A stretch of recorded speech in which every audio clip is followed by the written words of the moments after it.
This clip is brought to you by SaveWithConrad.com.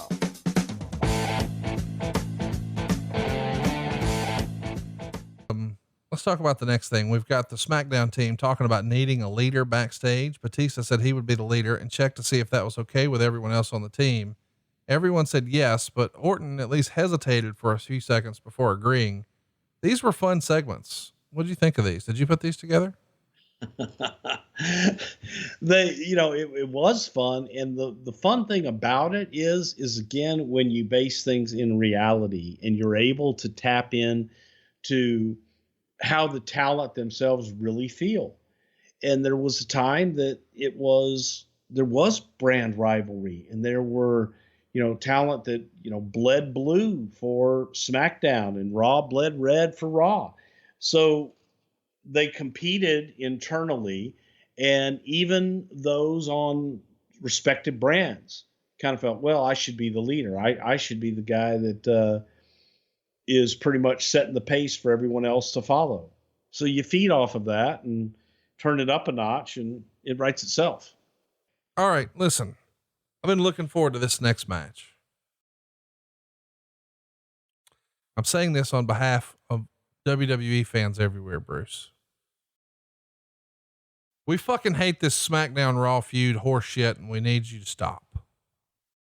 We don't like it. Okay.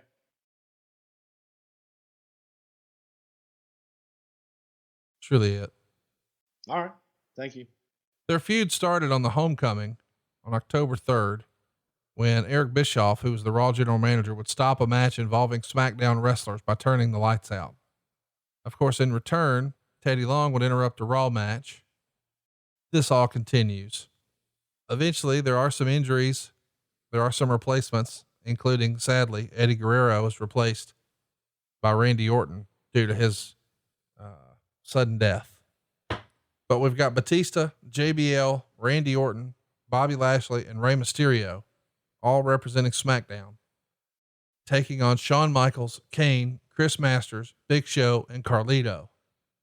And Wade would say the ring introductions took about 15 minutes, and the announcers took swipes at the other brand during the long ring intros. With all the announcers having their mic on, there's plenty of talking. And Wade would say Taz came across as the leader of the five, moving the discussion along. They get plenty of time here. 23 minutes and 28 seconds. Ultimately it comes down to Shawn Michaels versus Randy Orton with about 3.5 minutes left. They both battle until they're both knocked out on the mat. A groggy JBL grabs a chair at ringside, swings at Shawn inside the ring. Shawn ducks, and then Orton gives Michaels an RKO from behind, and that's it.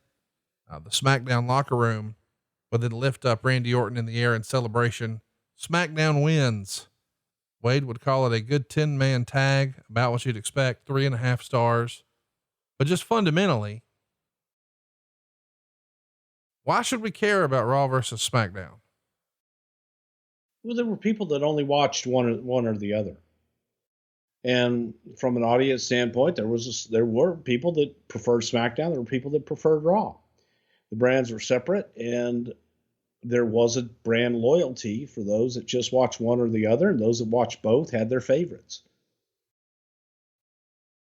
Pretty much as simple as that. And since I was on SmackDown was better. So SmackDown won because you were working on SmackDown and you wanted them to win. That's right. Me. All me. 100%. It was all me.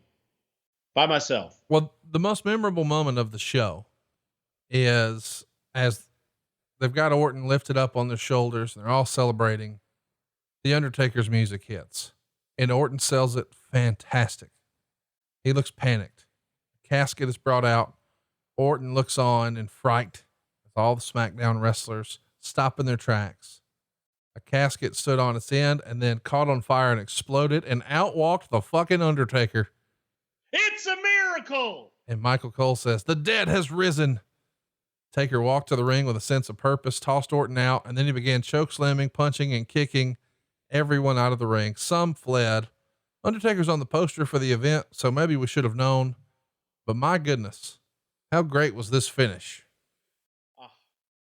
Again, it was absolutely beautiful. You know, you go off of the damn casket burning just a month before, and the return, and just, no pun intended, igniting of this rivalry with Randy and Taker, I thought was one of the best, and could have gone on for longer than it did. I love it. Of course, he's here to, we've been covering everything from the '05 show. So, the backstory with all that's happened with Randy and his dad, and of course, Undertaker. So it's a nice little moment here. So I get why SmackDown would be victorious and we have the big celebration. It really is great TV, but God damn it, I'm so tired of this Raw versus SmackDown stuff. I hate it. Okay. We hate it, Bruce. Just sharing. The aftermath is this 5-on-5 Survivor Series match essentially ends the rivalry between the brands. Well, because Survivor Series is over.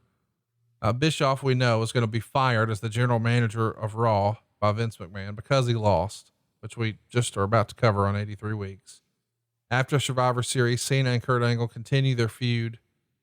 Randy Orton and The Undertaker are going to fight each other at Armageddon in a Hell in a Cell match.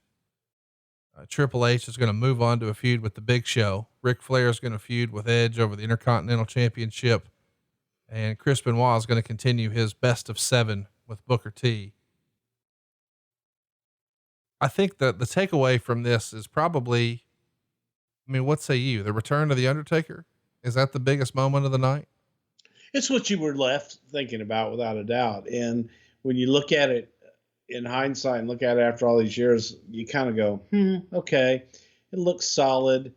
But actually it was a fun show overall. Everything pretty much delivered. Even Teddy Long and Eric Bischoff delivered. What a great match. At least it was short. Yes. You're welcome. But I think that the card overall was a pretty damn good, solid card. And yes, we wanted people to leave there thinking about, holy shit, when Undertaker gets his hands on Randy Orton. More than solid match with the opener with Benoit and Booker T. I really enjoyed seeing Trish Stratus and a very young Mickie James here and Melina. Really incredible match with Triple H and Ric Flair. Probably the match of the night, in my opinion. Okay. Little segment here with Edge. Kurt Angle and John Cena put on a great match. I don't think it was as good as the Flair Triple H match. The Bischoff Teddy Long thing, as you said, just a bit of a let me up, but man, look at the talent in the main event. Rey Mysterio here was a bona fide superstar. Bobby Lashley had the rocket ship strapped to him. We know JBL had more heat than, your HVAC. Randy Orton and Batista are bona fide main eventers. Of course, we know Shawn Michaels, the best that ever did it, arguably. Kane is one of the most prolific stars in the show's history. There's nobody bigger, literally, than Big Show. Hey, it's Conrad Thompson. Thanks for checking out the podcast here on YouTube. Be sure to hit the subscribe button and the notifications bell so you get a notice anytime we upload some new content. And go save yourself some money right now. If you're in a 30-year loan or you have credit card debt, it's not a matter of if I can save you money. It's a matter of how much. Find out right now for free at SaveWithConrad.com.